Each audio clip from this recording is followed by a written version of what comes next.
tells us that if we sin, we are a slave to sin. Whether we know it or not, we are all slaves to sin. And we need to be set free. Just as an addict needs to kick that bad addiction, as sinners we need to be set free. And here in our text for today from John, Jesus, with beautiful words, assures us that we have been set free. How? Well, first of all, we've been set free by the truth. And what have we been set free to be? We are now set free to be part of God's very own family. What a wonderful blessing that is. Today we've come here on Reformation Day to worship God, to sing praises to Him, to hear His Word. But we've also come here with maybe the thoughts of the Reformation on our mind. Now maybe you don't know very much about it, about the Reformation, but it was an event that happened almost 500 years ago in Germany. And it started with one man named Martin Luther.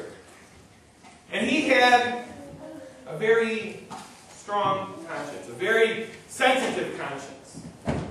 When he sinned, even if it was a small sin, he beat himself up for it. He wouldn't let it pass.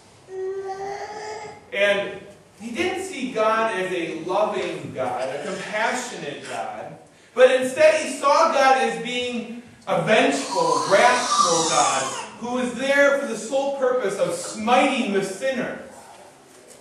So every time he sinned, he tried harder and harder to be a better person and to do what was right and to earn God's favor.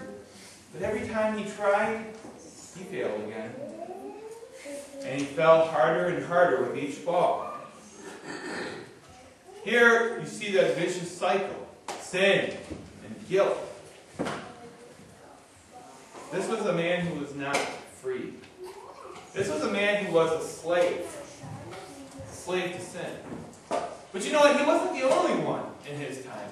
The whole church had taken sort of a detour away from God's Word at this time. What had replaced God's Word were things like traditions, following what had been done before. In their place was also this idea of work righteousness, this idea that you could earn your own salvation by being a good person. The church was swamped with this work righteousness and this tradition, and it had lost sight of the truth. A Reformation needed to happen back then. Changes had to be made. And we can thank God for the fact that He sent His servants to do that. But you know, I was once told that it's really not enough for every generation to just look back at the Reformation and to hear about it, to study it, or whatever. That each generation itself must have its own Reformation. That it must reinvent itself. That it must relive the Reformation for its own time. Because each and every generation finds itself in the same situation. Slaves to sin. Wanting to go away from God's Word and wanting to go towards work righteousness. So, in each and every generation, a reformation is necessary. A change is necessary. And it can be a personal reformation, sure. We are addicted to the sins of this world. The sins that this world would like to sell to us as being decent and wholesome or as being okay, everybody is doing it.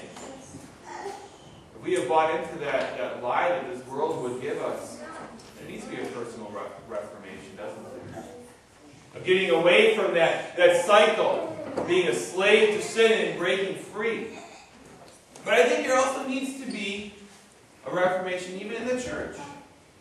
In this day and age, people have heard God's Word, haven't they? They know the truth that's there, but they've grown complacent. guys that just don't have time or energy for God's Word, studying it, or coming to hear it. There needs to be a reformation, too. Even in our day, in our age. Just like there was many years ago. But how do we do that? How do we start a reformation? How did Martin Luther start his Reformation 500 years ago? It was by getting into the Word. It was by focusing on the truth. That's what he got down to. But what is the truth? Now, I'm not asking that in the spirit of Pontius Pilate, who kind of sarcastically asked that question, but he didn't think that there was a truth. I'm asking that in the spirit of earnestly seeking to find the truth. What is the truth? Jesus tells us here in our text what the truth is, doesn't he? He says, if you hold to my teaching, you are really my disciples. Then you will know the truth, and the truth will set you free. Don't let the postmodern world fool you into thinking that there is no such thing as truth, that it's all kind of relative to what you decide.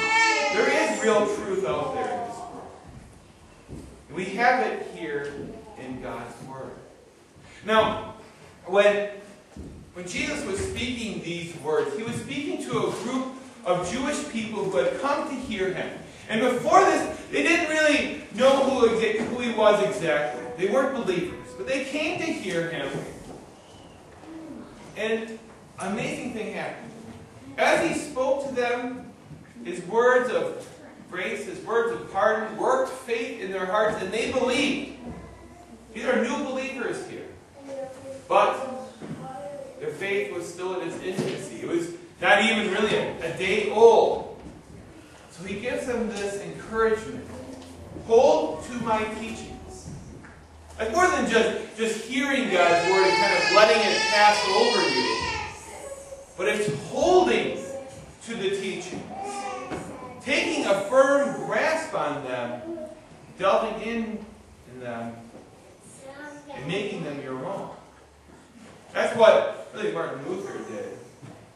That's how he started the Reformation, by getting back to the Word. Going back to the teachings of Christ. And seeing what he had to say. And that's really the only way we can have a Reformation in our lives as well. Is by going back to the truth.